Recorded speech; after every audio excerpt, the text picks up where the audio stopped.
자, 지금부터 저희가 배울 내용은 중력과 탄성력, 마찰력과 부력에 대한 문제를 공부를 해보도록 하겠습니다.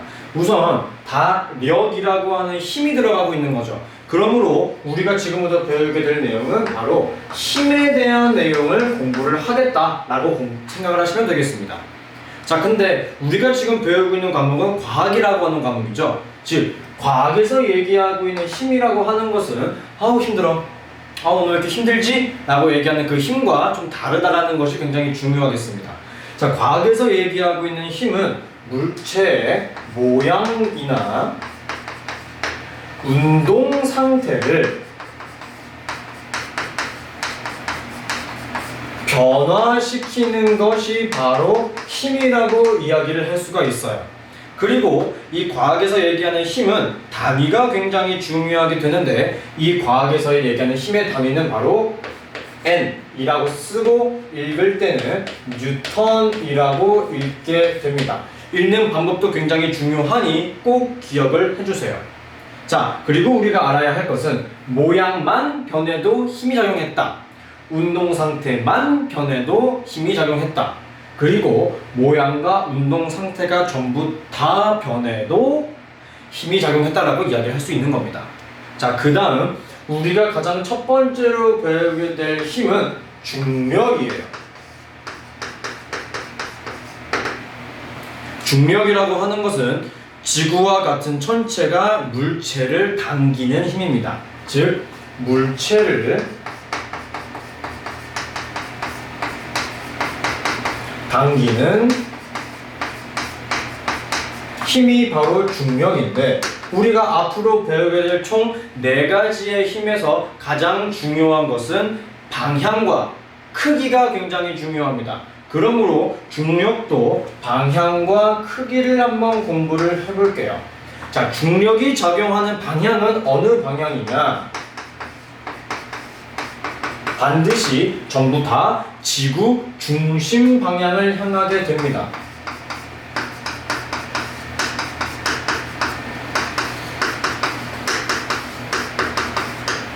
그리고 이거를 다른 표현으로는 연직 아래 방향이라고 하게 되는데, 납 덩어리를 천장에 매달아서 쭉 늘어뜨리게 되면은 그 납이 가리키는 방향이 지구 중심 방향이 되겠죠. 그래서 그 방향을 우리가 뭐라고 부른다? 연직 아래 방향이라고 지칭하게 됩니다. 아시겠죠? 자, 그리고 우리가 하나 더 알아야 되는 거 뭐라 그랬죠? 바로 크기입니다. 자, 중력의 크기 같은 경우에 대해서는 무게가 무거울수록, 질량이 클수록,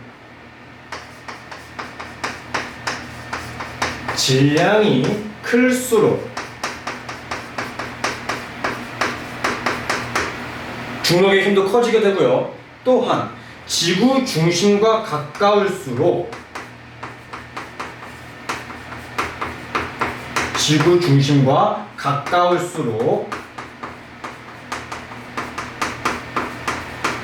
크기는 커지게 됩니다. 중요한 내용이니 꼭 기억을 해주시고, 또 우리가 이 중력을 공부하기에 앞서 가장 중요한 것이 바로 무게라고 하는 친구와 질량이라고 하는 것의 구분을 확실히 지을 수 있어야 됩니다. 한번 가볼게요. 무게와 질량입니다. 자, 우리가 보통 몸무게를 얘기하게 된다면 대부분 킬로그램으로 대답을 하게 될 텐데, 엄밀히 따지면 틀린 내용이에요. 왜냐? 무게라고 하는 것은 이 물체에 작용하고 있는 중력의 크기를 이야기하고 있기 때문입니다. 하지만 중력이 작은 곳에 가게 되면은 무게는 작아지게 되겠죠. 즉, 변할 수 있는 게 바로 무게다. 하지만 질량이라고 하는 것은 그 물체의 고유한 값이에요.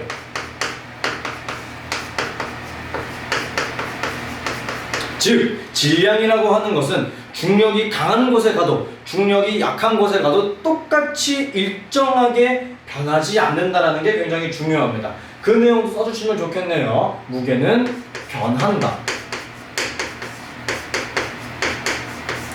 하지만 질량이라고 하는 것은 변하지 않는다.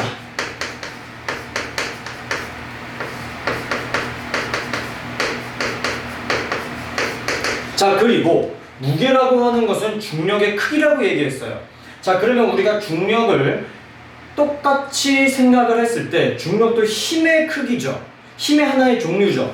그렇기 때문에 중력을 측정하는 단위도 뭐겠습니까? 뉴턴입니다. 그러므로 무게는 중력의 크기를 얘기하는 것이기 때문에 단위가 킬로그램이 아니고 뉴턴이라고 이야기를 할 수가 있겠죠. 하지만 질량이라고 하는 친구는 실제로 킬로그램과 그램이 여기에 해당이 되게 됩니다. 됐죠? 그 다음 무게에서 가장 중요한 것이 측정하는 기구인데요. 이름들을 쭉 보시면 되겠고 무게와 질량을 측정하는 도구가 어떤 식으로 달라지는지 특징만 기억하면 됩니다. 첫 번째, 무게는 다른 친구랑 비교하지 않고 혼자서만 측정합니다.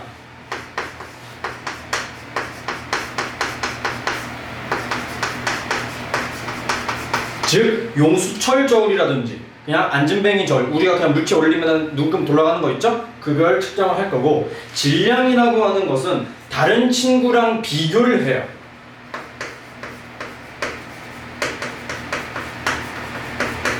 즉 양팔 저울 같은 거 우리가 다른 친구랑 이렇게 비교하죠. 시소 같은 게 여기에 많이 해당이 된다라고 생각을 하시면 되겠습니다. 그리고 우리가 한 가지 알아두면 굉장히 좋은 점, 우리 지구에서 중력의 크기는 약 9.8이라고 이야기를 하고 있어요. 그렇기 때문에 무게를 측정할 때는 질량 곱하기 중력의 크기라 그랬죠? 지구에서 중력의 크기가 얼마다? 9.8이다. 이렇게 생각을 하시면 되겠습니다. 그리고 한 가지 더 알아주면 좋은 점이 뭐냐? 달에서는 중력이 지구에 비해 6분의 1입니다. 그러므로 인해서 지구에서 60뉴턴이라면 달에서는 10뉴턴이 되겠습니다. 하지만 지구에서 60kg이라면 달에서도 마찬가지로 60kg이라고 이야기를 할 수가 있게 되겠습니다. 됐죠? 굉장히 중요한 내용이에요. 즉 무게와 질량은 이런 식으로 달라지게 된다. 자, 다음으로 넘어가면은 탄성력이 나오게 됩니다. 탄성력 한번 가볼게요. 탄성력.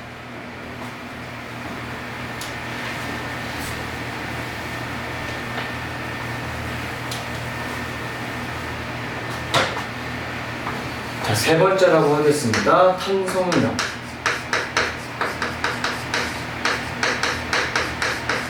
자, 탄성력은 어떠한 물체의 모양을 변하게 했을 때 다시 원래 상태로 되돌아가려고 하는 것이 탄성력이에요. 지금 스프링이라고 얘기하는 용수철을 꾹 눌렀다가 손을 떼면은 다시 원래 상태로 돌아가려고 할 것이며, 혹은 지금 종이를 살짝만 접은 다음에 손을 딱 넣으면은 다시 원래 상태로 되돌아가는 것을 우리가 탄성력이라고 한다. 즉 원래 모양으로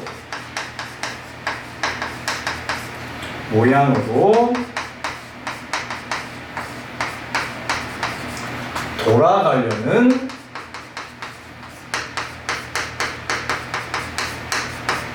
힘이 바로 탄성력입니다.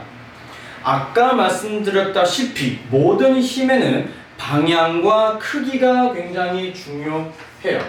첫 번째, 방향부터 가자면, 자, 우리가 용수철을 꾹 눌렀어요. 그러면 용수철이 어느 쪽으로 튀어 올라가겠습니까? 다시 누른 힘과 똑같은 방향으로 눌러지겠어요? 반대 방향이겠어요? 무조건 탄성력은 작용한 힘에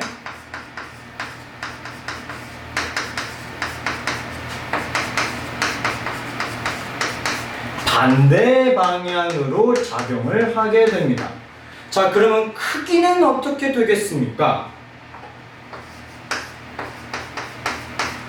크기는 자연스럽게 세게 누르면은 많이 달라질 거고, 약하게 누르면은 약하게 달라질 될 것이며, 엄청 많이 변했으면 엄청 많이 돌아가려고 하겠죠. 즉 힘의 크기와 같습니다. 무슨 힘의 크기? 작용한 힘의 크기와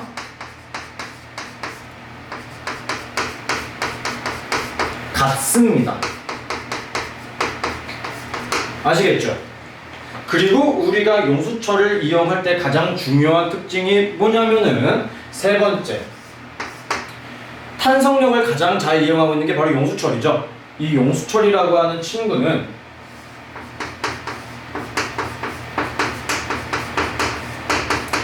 매단 무게가 증가하면 증가할수록 늘어난 길이도 증가하겠죠. 즉 늘어난 길이와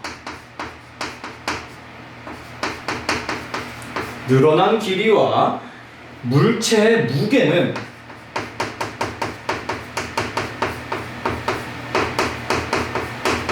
서로 비례한다는 게 굉장히 중요한 얘기겠죠. 당연한 얘기일 거예요. 용수철에 5g을 매달 때 2cm 늘어났다면 10cm를 매달게 되면 4cm 늘어나겠죠. 그런 내용인 겁니다. 무게가 무거워지면 무거워질수록 늘어난 길이도 길어지게 되겠죠. 당연한 거라고 말씀을 드리고 싶은 거겠고요. 우리가 하나 더 알아두면 좋은 거. 쌤, 그러면은 탄성력을 많이 누르면 많이 누를수록 훨씬 더 세지는 거네요. 그러면 진짜 어마어마하게 큰 힘으로 누르게 되면 어떻게 될까요? 그게 가장 중요한 내용이겠지. 뭐냐면은 탄성력에는 한계라고 하는 것이 존재합니다. 여러분, 고무줄을 끝도 없이 계속 늘린다고 얘가 계속 늘어날까요? 아니죠. 중간에 끊어지겠죠. 바로 탄성력에는 일정 정도의 한계가 존재한다.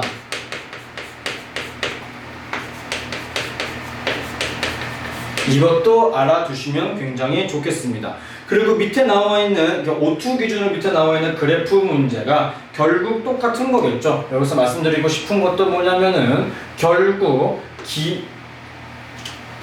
늘어난 길이가 이렇게 비례식으로 풀 수 있겠다라는 겁니다. 만약에 추가 5g일 때 10cm가 늘어났다면 10g이라면은 몇 cm 늘어나겠느냐? 내항의 곱과 외항의 곱은 같다로 푸시면 충분히 답을 구할 수 있게 되겠죠. 이게 탄성력에 대한 내용이었고, 자, 여기서부터 배우게 될 마찰력과 부력은 내용이 조금 어렵습니다. 알아야 할 내용이 조금 더 많이 포함이 되어 있기 때문에 여기는 조금은 천천히 한번 가볼게요. 4번이죠? 마찰력 가겠습니다. 네 번째, 마찰력.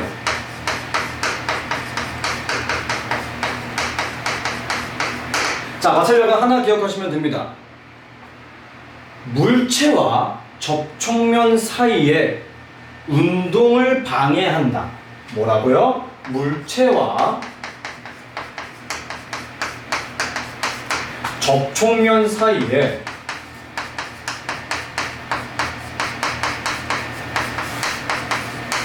운동을 방해한다. 전 여기서 바로 답부터 알려드리도록 하겠습니다. 여러분은 마찰력이라고 한다면은 닿는 면적, 닿는 면적이 좁아지면은 마찰력이 작아지고 그래서 잘 미끄러진다 이렇게 생각할 텐데 절대 아닙니다. 마찰력은 가장 중요한 사실 첫 번째, 닿는 면적과는 아무런 상관이 없어요. 오케이? 마찰력은 닿는 면적과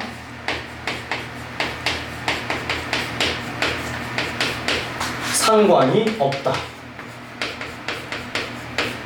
자, 그러면은 이 마찰력의 크기는 어떻게 측정을 할 수 있게 되느냐? 가보겠습니다. 첫 번째, 방향. 자, 지금 위에 써드렸죠. 물체와 접촉면 사이에 운동을 방해합니다. 즉 무슨 의미가 되겠느냐? 운동하려고 하는 방향과 운동하려는 방향에 어느 방향? 반대 방향으로 작용을 할 것입니다. 뭐가? 마찰력이. 그리고 마찰력의 크기에 대해서가 가장 중요합니다. 얘는 별표 한 5조 5억 개. 굉장히 중요합니다. 가볼게요. 크기. 이 마찰력의 크기는 크게 두 가지로 우리가 구분할 수 있어요. 첫 번째, 무게가 무거울수록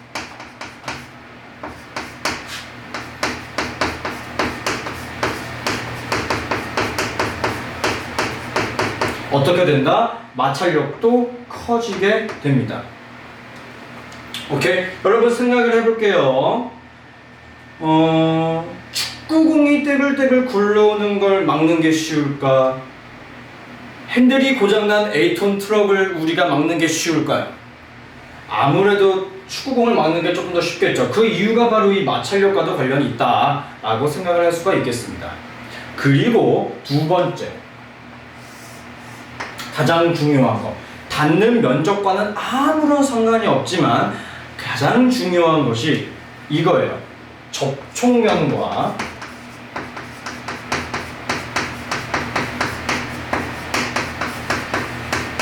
무슨 정도라고 이야기를 할 수 있게 되느냐? 거친 정도에 가장 큰 영향을 받게 됩니다. 즉 무슨 소리냐? 이 친구는 이렇게 이해를 하시면 될 것 같아요. 즉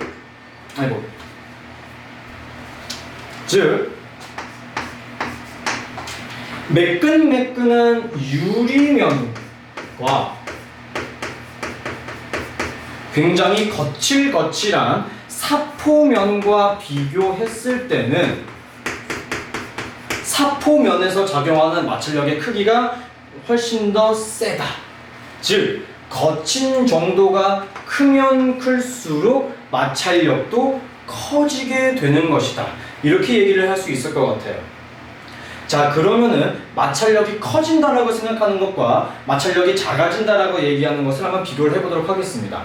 자, 그러면 세 번째, 마찰력이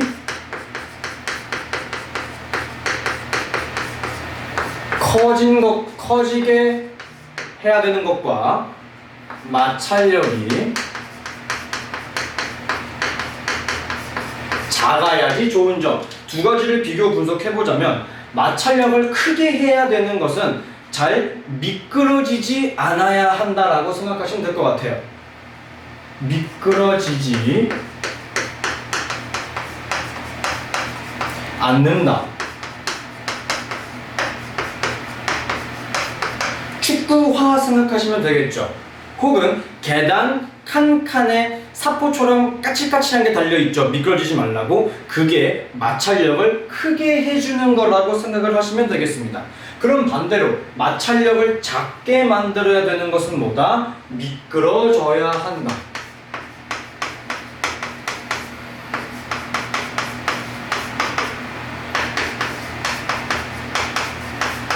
대표적으로 뭐가 있을까요? 우리가 뭐가 있을까? 자전거 체인에 윤활유를 뿌리는 것도 여기 해당이 된다라고 할 수 있겠죠. 즉 거친 정도를 덜 거칠게 만들어주는 게 바로 마찰력을 작게 만드는 거다라고 이해를 하시면 되겠습니다. 그리고 하나 더 한번 해보자면 무엇이 있냐? 잘 보세요. 이렇게 바닥에 물체가 있습니다. 제가 이쪽 방향으로 물체를 당길 거예요. 첫 번째, 물체가 움직이지 않았다 라고 한다면 제가 작용한 힘이 마찰력보다 작았다라고 이야기할 수 있겠죠. 가해준 힘이 마찰력보다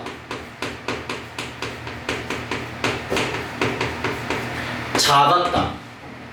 하지만 제가 당겼을 때 이 물체가 움직였다면, 내가 가해준 힘이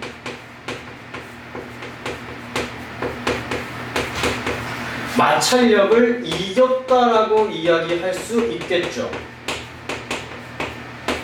이게 마찰력에서 가장 중요한 내용이라고 저는 말씀드릴 수 있을 것 같습니다. 됐죠? 자, 다음 페이지 마지막에 있는 부력에 대해서 공부를 한번 해보도록 하겠습니다. 부력으로 넘어가 볼게요.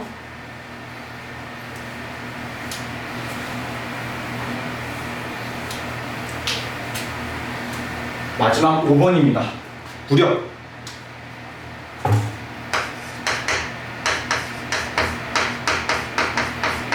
자, 부력은 여러분들이 항상 생각하는 게 물에 둥둥 떠 있는 거요, 튜브요 라고 생각을 하는데 틀린 말은 아니야. 하지만 가장 중요한 거, 액체 하나, 즉 물에서만 작용한다라고 생각하시면 안 돼요. 즉 부력이라고 하는 것은 액체 그리고 기체에서도 똑같이 작용을 한다는 게 굉장히 중요합니다. 즉 이 액체와 기체가 물체를 밀어 올리는 힘이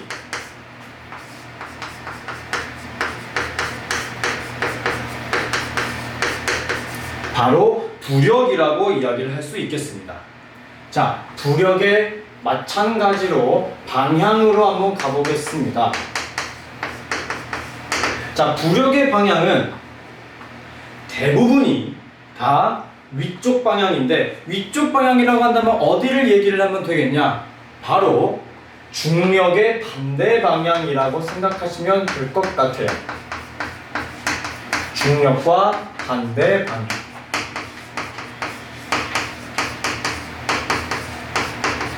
대부분 중력은 지구 중심 방향으로, 대부분이 아니죠, 전부 다 지구 중심 방향으로 향하고 있기 때문에 그거와 반대 방향으로 부력은 다 작용하고 있습니다. 됐죠? 자, 그 다음 우리가 한 가지 알아두면 좋은 것 한번 가보겠습니다. 뭐냐? 부력을 빨간색으로 해볼게요. 부력이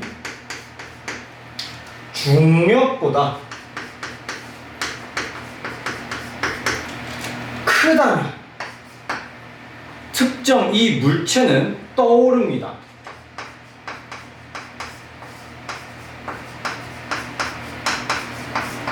하지만 부력과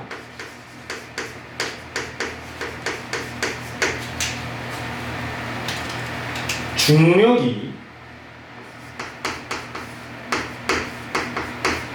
일치한다면 떠오르지도 가라앉지도 않고 그냥 둥둥 떠 있다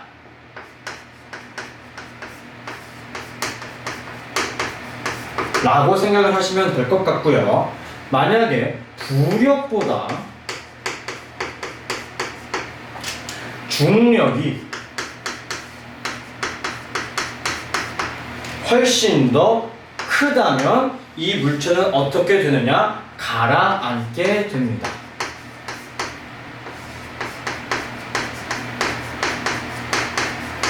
이 내용도 굉장히 중요하기 때문에 꼭 알아두셨으면 좋겠고요. 마찬가지로 부력에도 크기가 굉장히 중요합니다. 자, 부력의 크기는 두 가지로 나눠서 생각을 해야 되는데, 측정하는 방법과 어떻게 달라지게 되는지 이렇게 크게 두 가지로 나눠서 공부를 한번 해볼게요. 자, 부력의 크기는 첫 번째, 측정을 한번 할 수 있어야 돼. 무슨 소리냐? 부력의 크기는 물 밖에서의 무게와 빼기 물 속에서의 무게를 뺐을 때, 이게 바로 부력의 크기라고 이야기할 수 있겠죠.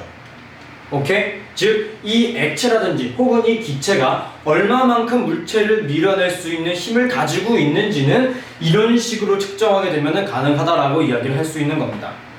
그 다음으로는 직접적으로 측정할 수 있는 도구가 없어요. 그러면은 어떤 물질이 더 많이 부력을 작용하고 있는지는 파악할 수 있느냐? 딱 하나. 잠긴 정도를 이용하시면 부력이 누가 더 크게 작용하고 있는지를 파악할 수 있습니다. 자, 이거는 그림으로 한번 표현을 해보자면 이러한 커다란 곳에 액체를 한번 담가 볼게요. 첫 번째 친구 A, 두 번째 친구 B, 세 번째 친구 C라고 하겠습니다. 자, A는 잠긴 부피가 B보다는 작죠. 하지만 B랑 C는 잠겨있는 부피는 같습니다. 그러므로 A가 B보다 부력이 작게 작용하고 있고 B랑 C는 잠긴 정도가 같기 때문에 같은 부력이 작용하고 있다라고 봐도 무방합니다. 그러나 우리가 방금 배운 거 있죠? 이 세 친구를 배웠을 때 얘는 떠 있기 때문에 떠오른 거죠. 떠 올랐기 때문에 이쪽에 해당된다라고 할 수 있을 것이며 얘는 지금 가만히 떠 있는 상태죠. B는. 그래서 중력과 부력이 같은 게 여기에 해당이 될 것이며 C 같은 친구는 바닥에 완전히 가라앉았죠. 그러므로 얘는 중력이 더 크게 작용하고 있다 라고 보시면 되겠습니다. 됐나요? 이게 부력에서 가장 중요한 내용이라고 저는 말씀을 드리고 싶어요. 실제로 시험 문제에서 가장 많이 등장하는 게 뭐냐면은 이 친구 부력의 크기를 측정하는 방법과 얼마나 많이 잠겨 있는지를 파악을 하셔야지만 여러분들은 문제를 푸는데 굉장히 큰 도움을 받을 수 있을 거라고 저는 판단이 듭니다. 자, 이렇게 되면은 마찰력과 부력에 대한 수업까지 전부 다 끝이 나고요. 문제 쭉 풀어보시고 모르는 부분이 있다면 저한테 개인적으로 연락을 주시거나 혹은 사진을 찍어서 저한테 연락 주시면 제가 답변해 드리도록 하겠습니다. 수업은 여기까지.